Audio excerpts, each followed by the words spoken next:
Beredar foto dan video dampak kerusakan akibat gempa Banten bermagnitudo 6,7 yang terjadi pada Jumat, tanggal 14 Januari tahun 2022. Berdasarkan data yang dibagikan BMKG di Instagram, gempa Banten ini dirasakan di beberapa wilayah. Selain Banten, wilayah Jakarta dan Jawa Barat seperti Bekasi, Bandung, hingga Bogor pun merasakan guncangan gempa hari ini. Dalam update informasi yang dibagikan pada Jumat sore, pusat gempa berada di 132 km arah barat daya Pandeglang, Banten, pada kedalaman 40 km. Kini, netizen di media sosial pun heboh membagikan pengalaman mereka yang merasakan guncangan gempa Banten.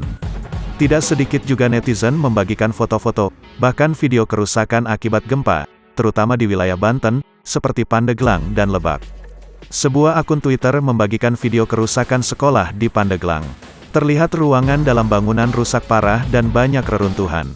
Dalam video ini disebutkan, sekolah yang rusak adalah MTSN 2 Pandeglang. Ada juga akun Twitter yang membagikan video kerusakan pada sebuah sekolah yang baru dibangun. Terlihat bahwa ada sebagian kecil langit-langitnya bolong sehingga mengotori lantai dan kursi. Kemudian, terlihat pula sederet monitor atau komputer yang berserakan di lantai. Disebutkan video ini adalah ruangan kelas di Men 4 Pandeglang.